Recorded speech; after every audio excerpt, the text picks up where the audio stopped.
Hello friends, welcome to Gyanshila education. तो जैसा कि आपको पता है, आपका एग्ज़ाम कल से स्टार्ट हो रहा है और कई सारे सवाल आपके मन में चल रहे हैं जो कि मैं पढ़ सकता हूँ। मेरे कमेंट्स में मुझे आप मैसेज करते हो और कुछ लोग तो पर्सनली कॉल भी करते हैं।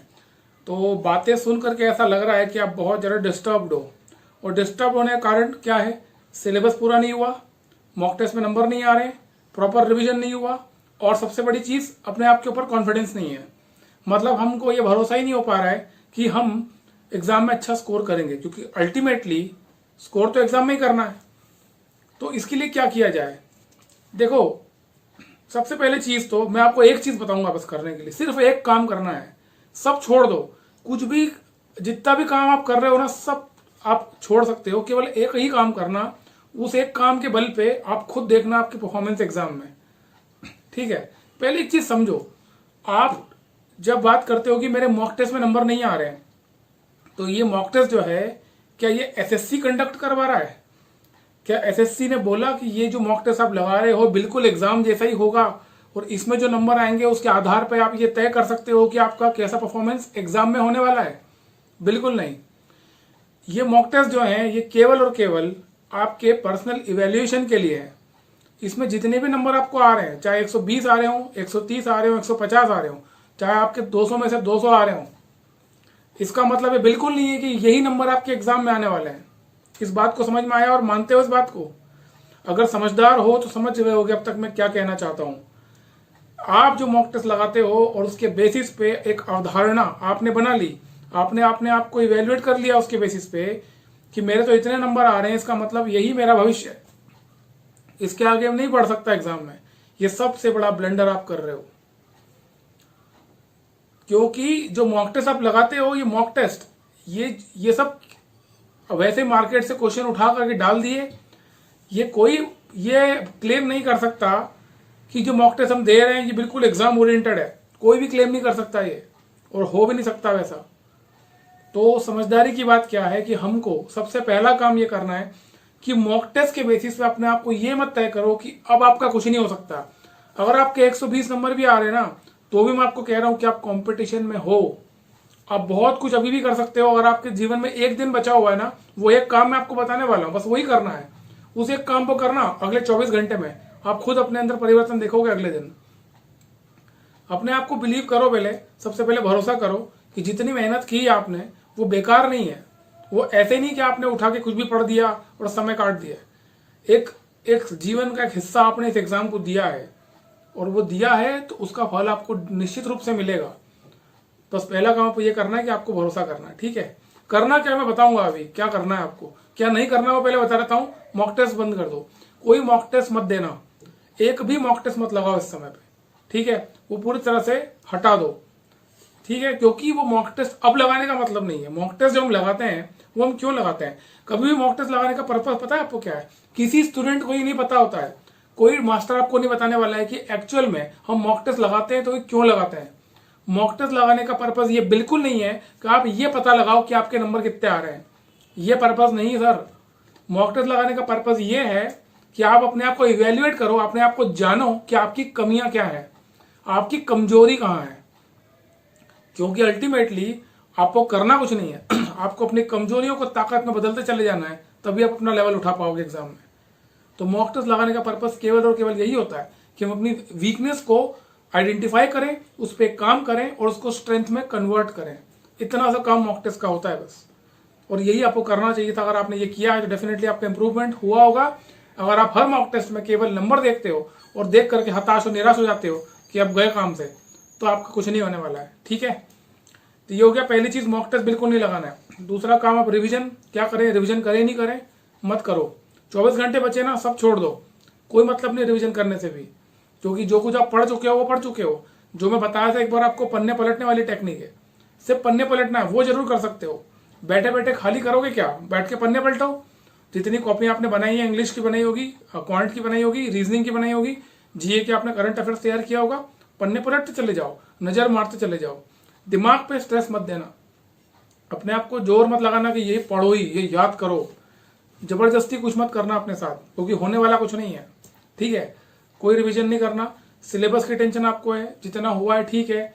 कोई भी व्यक्ति जो एग्जाम देने जाता है, मैं आपको फैक्ट बता रहा हूँ, जितने स्टूडेंट्स मेरे सिलेक्ट हुए ना, उनकी बात बता देता हूँ, किसी ने अभी सिलेबस कंप्लीट नहीं किया आज तक। मेरा खुद का सिलेक्शन हुआ था, मैंने भी सिलेबस कंप्लीट पूरा नहीं किया।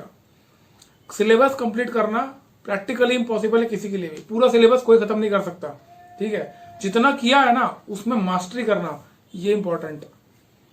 100 में से 100 सवाल मत करो, 100 में से 95 सवाल करके आओ, लेकिन 95 के 95 सही हो जाए, उस पर कॉन्फिडेंस एग्जाम के पहले आ जाए, ये जरूरी है, ठीक है।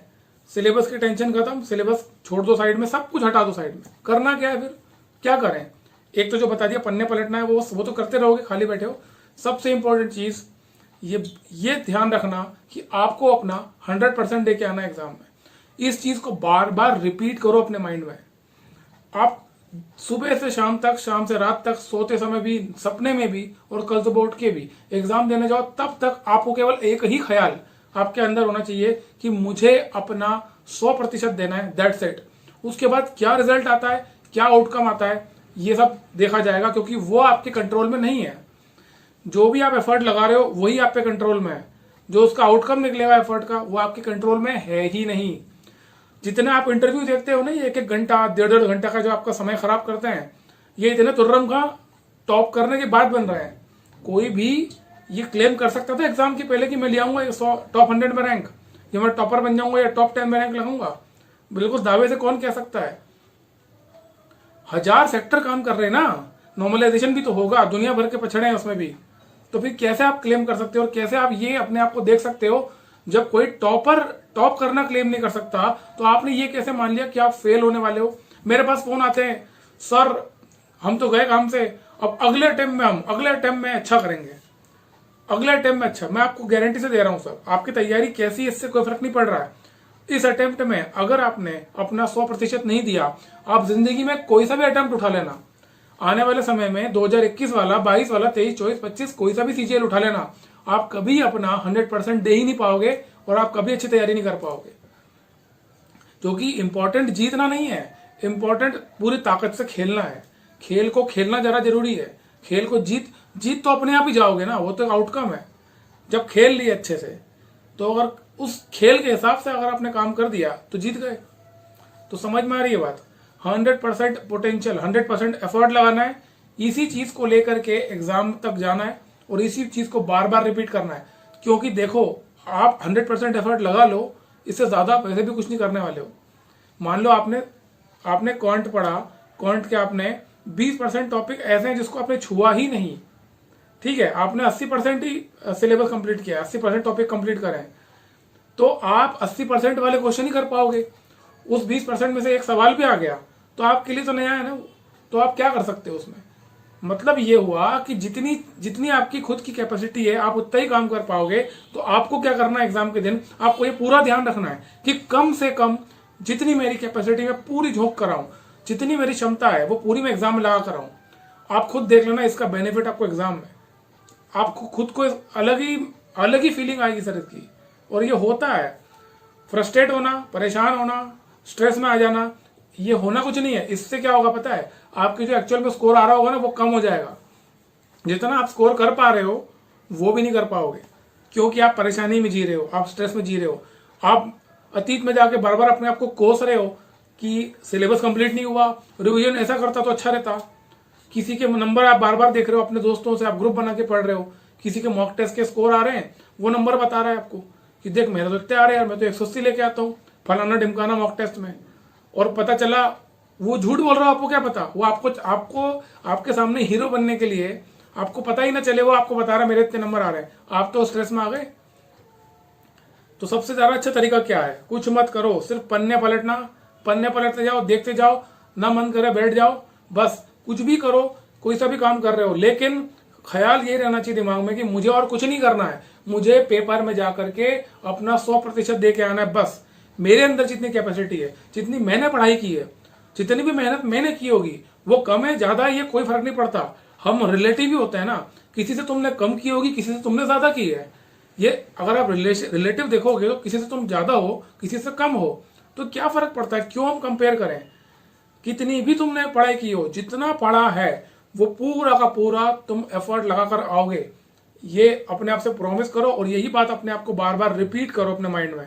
जब ऐसा करोगे और तुम खुद देख लेना परफॉर्मेंस एग्जाम में क्या आने वाला है। खुशी खुशी एग्जाम दो, दिल खोल के और दिमाग खोल के एग्जाम देना। स्ट्रेस लेने की जरूरत है नहीं, क्योंकि स्ट्रेस लेने तो कुछ होने वाला नहीं है। किसी का भला नहीं हुआ आज तक, तुम्हारा कहां से हो जाएगा। भला होने वाला है अपनी मैक्सिमम एफर्ट लगा करके। समझ में आ गया? तो 100% एफर्ट, दैट्स इट। इससे ज्यादा कुछ नहीं करना।